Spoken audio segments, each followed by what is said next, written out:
तो आज हम सीखेंगे कि हम बाल कैसे बनाएं। हमारे सर पे लगभग 1.5 से 2 लाख बाल होते हैं एंड इसी सोच की वजह से कहीं ना कहीं हम घबरा जाते हैं कि हम इतने सारे बाल कैसे बनाएंगे।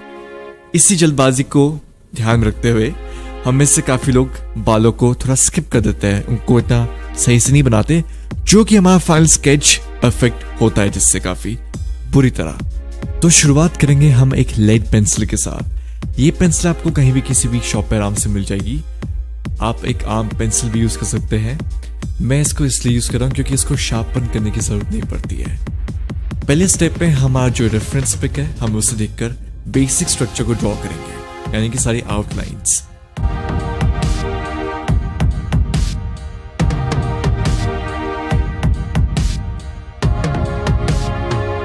अब ये वो जगह है जहां पे बालों की जड़ें हमारी त्वचा से मिलती है, यानी कि हमारे जो हेयर रूट्स है वहां स्किन के अंदर जाते हैं। यहाँ पे मैं कोई भी हॉरिजॉन्टल या सीधी लाइन नहीं बनाऊंगा। इसकी जगह मैं छोटी छोटी वर्टिकल या फिर खड़ी हुई लाइंस बनाऊंगा जो कि जड़ों को दिखाएं। अब प्रोपोर्शन सेट करने के बाद मैं उन हिस्से को थोड़ा डार्क करूंगा इसी पेंसिल से, जो कि आगे जाके काफी डार्क होने वाले हैं। इससे हमें थोड़ा एक आइडिया लग जाता है कि कौन से पोर्शंस डार्क होंगे और कौन से उससे लाइटर। जैसा कि आप देख सकते हैं ये हिस्सा सबसे ज्यादा डार्क रहेगा। इस हिस्से में जो बाल है वो थोड़े छोटे हैं, तो उसमें थोड़े हम छोटे स्ट्रोक्स करेंगे। एक बात का ध्यान आप जरूर दें कि हमारी जो पेंसिल है उसका प्रेशर हल्के से हल्का रहे, क्योंकि हमें काफी बार इरेजर का यूज करना पड़ता है प्रोपोर्शंस को सही करने के लिए। जब हमें लगता है कि हमारा जो प्रोपोर्शन है वो एकदम सही आ चुका है, तो नेक्स्ट स्टेप में हम एक चारकोल पेंसिल लेंगे। Charcoal hard HB pencil use कर रहा हूं, जो कि सबसे लाइट चारकोल पेंसिल है। इस पेंसिल से मैं जो सारे डार्क एरियाज है उनको शेड करूंगा।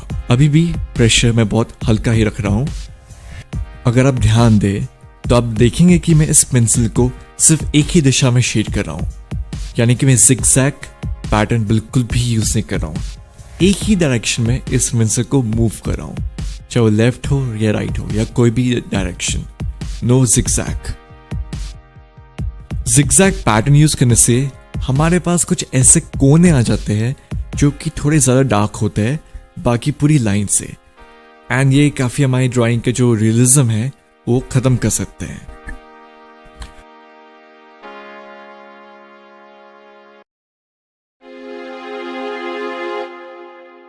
मेरी कोशिश यही रहती है कि जो बालों के स्ट्रोक्स हो वो उसी डायरेक्शन, उसी दिशा में हो जहां पे वो बाल चाह रहे हैं। यानी कि अगर उसमें थोड़ा घुमाव है तो वो शेड भी घुमाव में ही है, स्ट्रेट ना है। चारकोल को हम थोड़ा लाइट इसलिए यूज करते हैं क्योंकि अगर हम उसको ज्यादा प्रेशर के साथ यूज करें तो उसको मिटाना थोड़ा मुश्किल हो जाता है।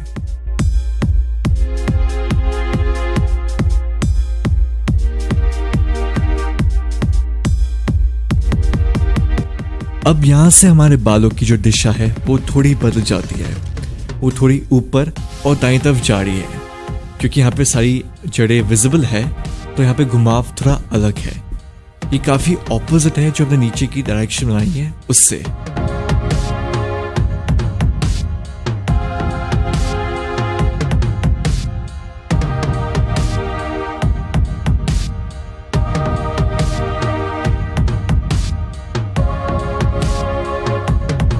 अब ये जो बीच का हिस्सा है बालों का, ये सबसे ज्यादा लाइट है।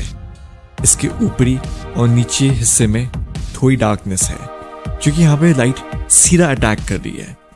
जो पीछे का हिस्सा बालों का वो सबसे ज्यादा डार्क है, क्योंकि वहां पे लाइट मौजूद ही नहीं है। तो हम कोशिश करेंगे इस जगह पे पेंसिल को हम कम से कम यूज करें।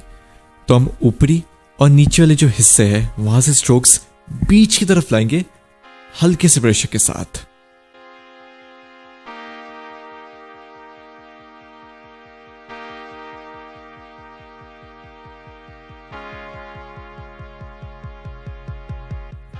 अब क्योंकि यहाँ पे बाल जो है थोड़े छोटे हैं, तो हमारे जो स्ट्रोक्स है वो भी थोड़े छोटे हो जाएंगे। जैसे कि ऊपर की जगह पे हमारे स्ट्रोक्स थोड़े लंबे थे, यहाँ पे स्ट्रोक्स थोड़े से छोटे हैं।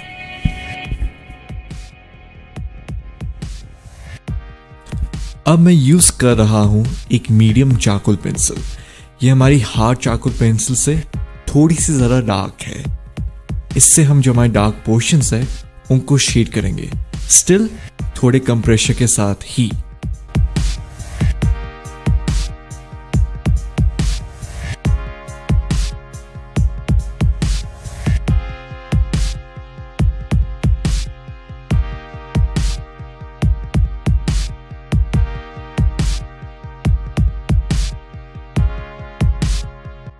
अब इसके बाद हमारा जो नेक्स्ट स्टेप है वो है इसको ब्लेंड करना, यानी कि इसको थोड़ा स्मूथ पैटर्न देना।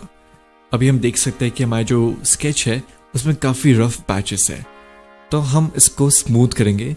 इसके लिए हम यूज कर सकते हैं एक ब्लेंडिंग स्टम्प, जो कि आपको किसी भी शॉप से बहुत आराम से मिल जाएगा या फिर ऑनलाइन। और इसके अलावा आप एक ब्रश भी यूज कर सकते हैं। इससे हम एक पेंसिल की तरह ही यूज करेंगे, उसी दिशा में जहां पे हमने ड्रॉ किया है, बहुत ही हल्के से।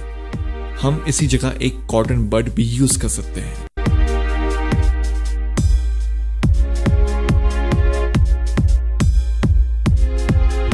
आप ध्यान रखिए कि हमें इसको भी ऊपर से या नीचे छोर से ही शुरू करना है, ताकि एक स्मूथ फ्लो में आ पाए। इससे आप बिल्कुल भी बीच से शुरू ना करें, वरना एक पैच बन सकता है जो कि यहाँ पे बन चुका है, जो कि नहीं होना चाहिए था।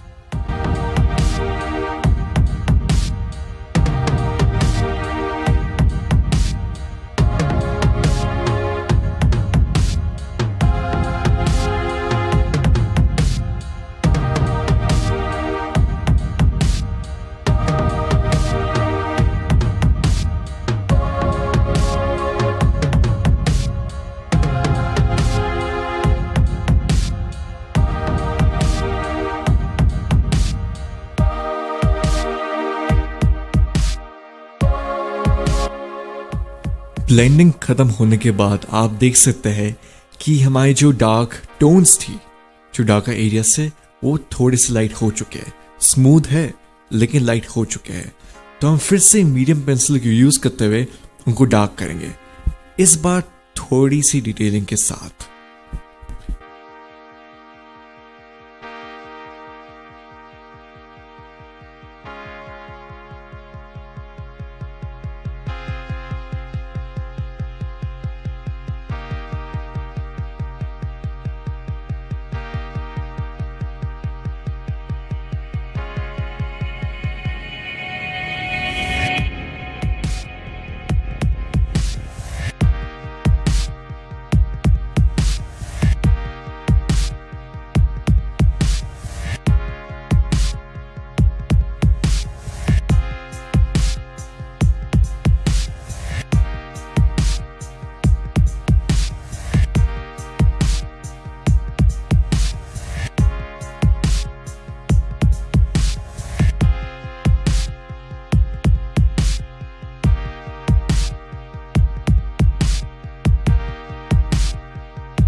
अब नेक्स्ट स्टेप में हम बनाएंगे हाइलाइट्स। ये वो हिस्से है बालों के जहां पे लाइट सीधा आकर अटैक करती है। इसके लिए हम यूज कर रहे हैं एक मोनो इरेजर। ये एक लेड पेंसिल की तरह है, लेकिन इसमें इरेजर है लेड की जगह। अगर आपके पास ये भी नहीं है तो आप एक नॉर्मल इरेजर यूज कीजिए, उसे हाफ कट कीजिए और उसके कोनों से सेम इफेक्ट पाइए। अभी आसानी के लिए हम मोनो इरेजर ही यूज करते हैं।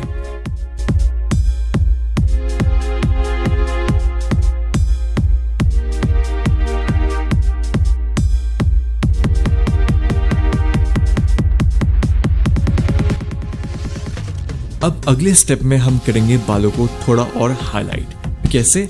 इनको थोड़ा उभार के।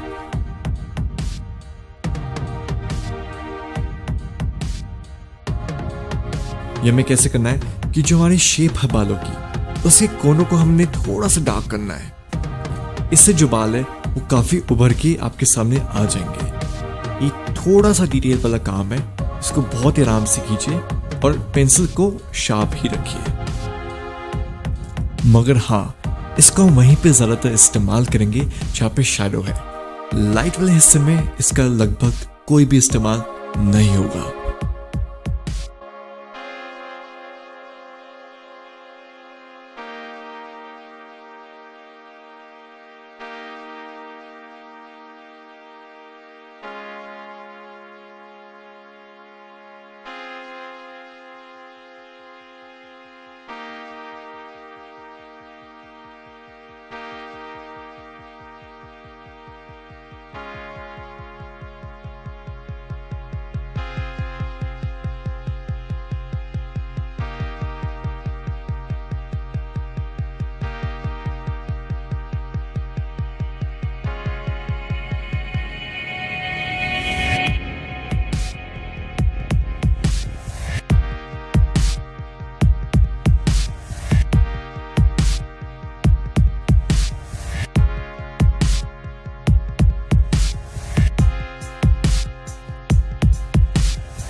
अब सेकंड लास्ट स्टेप में हम वही करेंगे कि हमारी जो डार्क टोन्स है उसको हम थोड़ा और डार्क करेंगे, इस बार थोड़े से प्रेशर के साथ, क्योंकि मुझे लगता नहीं हमें कुछ मिटाने की जरूरत पड़ेगी। इससे जो हमारे लाइटर टोन्स है, जहाँ पे लाइट आ रही है, वो भी जरा उभर के आएंगी एंड इसका थोड़ा और 3 डायमेंशन मिलेगा।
अब क्योंकि चारकोल बहुत आसानी से इधर उधर फैल जाता है, तो हमारे जो बालों के आसपास चारकोल है फालतू का, हम उसे मिटाएंगे कि हमारे बालों की जो डेफिनेशन है वो जरा सही से आए।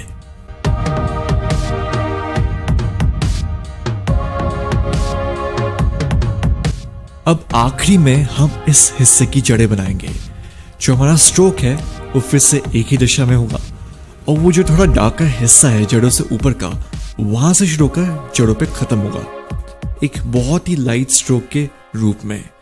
हम नहीं चाहते कि हमारा स्ट्रोक जो है वो जड़ों से ही शुरू हो, क्योंकि वहां पे थोड़ा डार्क हिस्सा आ जाएगा।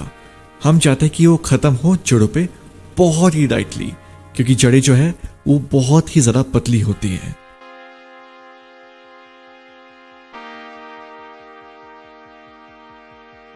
तो आई थिंक हमारे बाल पूरी तरह बन चुके हैं।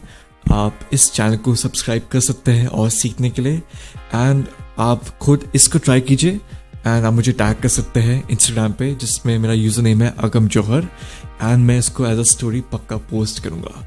Thank you for watching.